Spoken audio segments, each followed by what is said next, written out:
Hello, my name is Oksana Horton. I am the director of the Horton Trumpet Theater Company as well as the president. Well, I am Ukrainian. I'm first generation, I should say, Ukrainian here in the United States.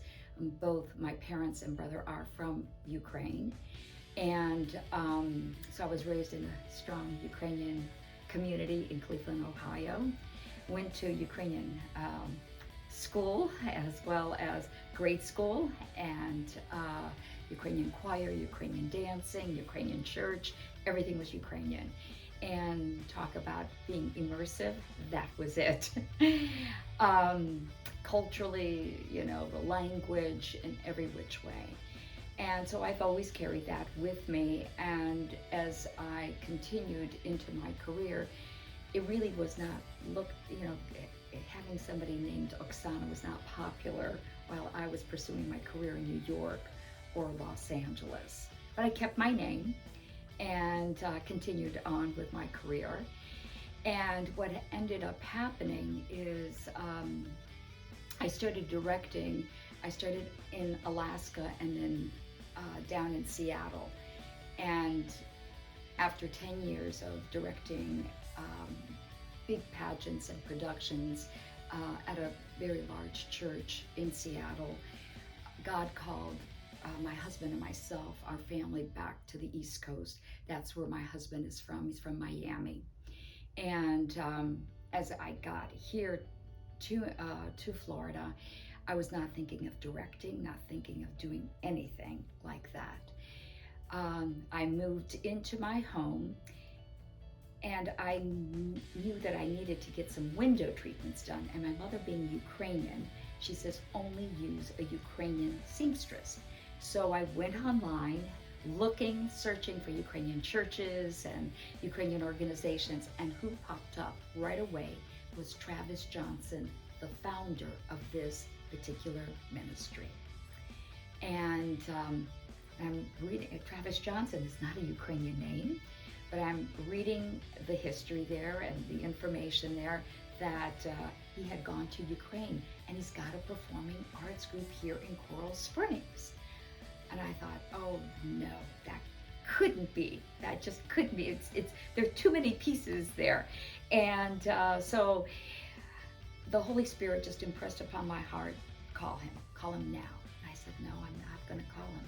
I was digging in my heels, but my heart started to race, and I just knew I needed to call him right away. So I call him, and he's got this nice Texas voice, very quiet voice, and so I introduced myself, and he says, well, let's meet.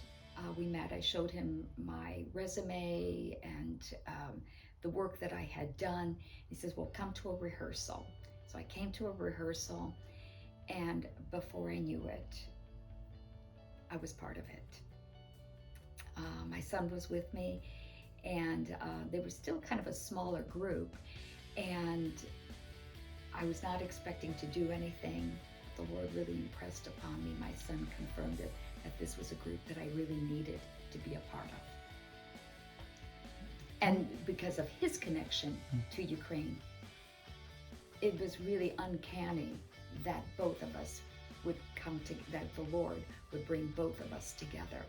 And he had such a heart for the Ukrainian people.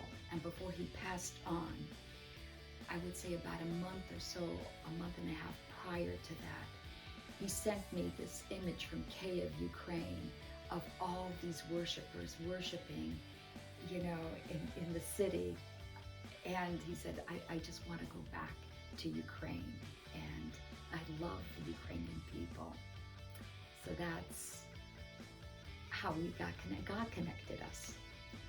For those of us that our knowledge of Ukraine is just based on current events, well, what would you want them to know about Ukrainian people? They are very creative people, and as everybody could see, very courageous people. They have, the country is about 1,000 years old. 988 AD is when they received Christianity, which really established Ukraine at that point, because there were just a lot of pagan groups all around. And Volodymyr the Great was the one that went to Constantinople and received baptism and brought it over to Ukraine, and at that time it was called Rus, R-U-S, and but had people baptized. Whether they believed in God or not, he was going to get it done. and so, there are deep roots of Christianity that go way back to 988 AD, which is really pretty remarkable. And so I would say that aspect, the Christian aspect, as well as, and very strong beliefs in God, very creative people. It's reflected in their architecture, it's reflected in their art, in their dancing. Beautiful language. I think it's a beautiful language, and the courage to really fight all these years to keep, and now especially fighting for their sovereignty. If somebody was undecided about whether to come see the performance or not, like, what would you say? How would you invite them to come and experience the Scarlet Thread? I would say you want to be touched, not only culturally, but your heart touched. Come and see our show. The music will touch you. The story will touch you. It will bring hope to you.